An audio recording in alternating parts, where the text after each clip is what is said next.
Hi guys, இன்றைக்கி நம்ம எல்லாருக்குமே ரொம்ப பிடிக்கக்கூடிய சாஃப்டான மைசூர் பாக்கு எப்படி பண்ணலான்னு பார்க்கலாம். அதுக்கு நான் ஒரு கிளாஸ் கடலை மாவு எடுத்திருக்கேன். அதை பவுலில் சேர்த்துட்டு நம்ம இதுக்கு ஒரு கிளாஸ் எந்த ஒரு ஸ்மெல்லும் இல்லாமல் தான் ஆயில் எடுத்துக்கலாம். நம்ம கொஞ்சம் கொஞ்சமாக ஆயில் ஊற்றி நல்லா எந்த ஒரு கெட்டியும் இல்லாமல் நல்லா மிக்ஸ் பண்ணி எடுத்துக்கலாம். இது பார்த்திங்கன்னா நல்லா நான் மிக்ஸ் பண்ணி எடுத்துட்டேன். இப்போ ஒரு இரும்பு கடாய் எடுத்து வச்சுருக்கேன். அதில் 1.5 கிளாஸு சர்க்கரை சேர்த்துருக்கேன். ஒரு கிளாஸ் கடலை மாவுக்கும் 1.5 கிளாஸ் சர்க்கரை கரெக்டாக இருக்கும். சர்க்கரை முங்குற அளவுக்கு நம்ம தண்ணி ஊற்றிக்கலாம். இதுக்கு நம்ம எந்த ஒரு பாகுபதமும் பார்க்க வேண்டாம். சர்க்கரை நல்லா கொதித்து ஒரு பிசு தன்மை வந்தால் போதும்.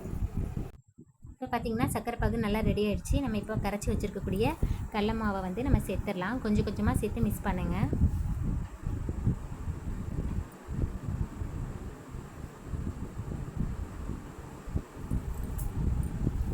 பார்த்திங்கன்னா நான் இப்போ எல்லா கடலை மாவையும் சேர்த்துட்டேன். இப்போ நல்லா நம்ம கைவிடாமல் மிக்ஸ் பண்ணிகிட்டே இருக்கணும்.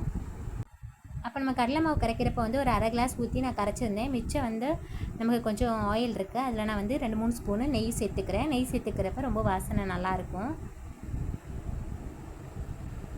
உங்களுக்கு நெய் ஃப்ளேவர் ரொம்ப பிடிக்கும் அப்படின்னா மொத்தம் நமக்கு 1.5 கிளாஸ் ஆயில் தேவைப்படும். நீங்கள் 1 கிளாஸ் ஆயிலும் அரை கிளாஸ் நெய்யும் சேர்த்துக்கலாம். இல்லைனா 1 கிளாஸ் நெய்யும் அரை கிளாஸ் ஆயிலும் சேர்த்துக்கலாம். உங்களுக்கு எப்படி தோணுதோ, எப்படி உங்களுக்கு பிடிக்குமோ அது மாதிரி சேர்த்துக்கோங்க. நெய் சேர்த்துட்டு நம்ம ஓரமாக வச்சிடலாம். இப்போ ஸ்டவ்வை நம்ம மீடியமான ஃப்ளேமில் தான் வச்சுருக்கணும். ஹை ஃப்ளேமில் வைக்கக்கூடாது. இப்போ நம்ம கைவிடாமல் கிண்டிகிட்டே இருக்கலாம். ஹை ஃப்ளேமில் வச்சோம்னா அடி பிடிச்சிடும். அதனால தான் மீடியமான ஃப்ளேமில் வச்சுக்கணும். அப்பப்போ இடையில கொஞ்சம் நெய்யும் எண்ணெயும் கலந்து வச்சுருக்கோம் இல்லையா, அதை நம்ம சேர்த்துக்கணும். நம்ம எண்ணெயை சேர்க்க அது நல்லா உள்ளே இழுத்துக்கும். பார்த்திங்கன்னா இப்போ எல்லா எண்ணெயும் நமக்கு உள்ளே இழுத்துருச்சு. நம்ம இருக்க எல்லா எண்ணெயும் சேர்த்துட்டோம். இப்போ பார்த்திங்கன்னா எண்ணெயை இப்போ உள்ளே இழுக்கிறது ஸ்டாப் பண்ணிடுச்சு. இப்போ நமக்கு நல்லா அப்படியே கடாயில் ஒட்டாமல் திரண்டு வருது பாருங்கள். இது மாதிரி வரணும். அதான் கரெக்டான ஸ்டேஜு. இப்போ நம்ம நெய் தடவி வச்சுருக்க பாத்திரத்தில் இதை மாற்றி வச்சிடலாம். இப்போ பார்த்திங்கன்னா நான் வேறு தட்டில் மாற்றி வச்சுட்டு இது மாதிரி சேப்பாக சதுரமாக நீங்கள் இது பண்ணி வச்சுக்கோங்க.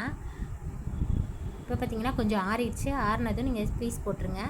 நல்லா ஆற விடாதீங்க. பாதி ஆறுனதும் நம்ம பீஸ் போட்டுடலாம். பார்த்திங்கன்னா ரொம்ப ஸ்மூத்தாக இருக்குது. கத்தி இறங்குறதே தெரில, அவ்வளோக்குள்ளே ஸ்மூத்தாக இருக்குது. உங்களுக்கு எந்த ஷேப்பில் கட் பண்ண பிடிக்குமோ அது மாதிரி கட் பண்ணிக்கோங்க.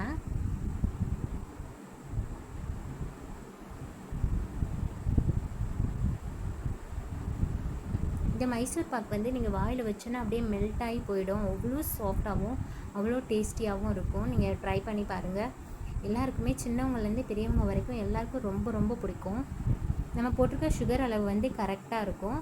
ரொம்ப அதிகமாகவும் இருக்காது, கம்மியாகவும் இருக்காது.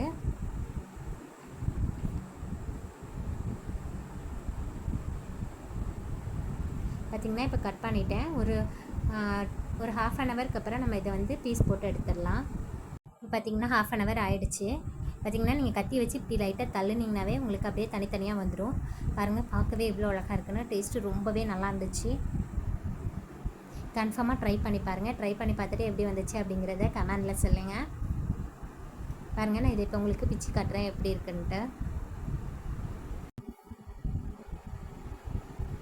நீங்களே பாருங்கள் எவ்வளோ சாஃப்டாக இருக்குன்னு. டேஸ்ட்டு ரொம்பவே நல்லா இருந்துச்சு.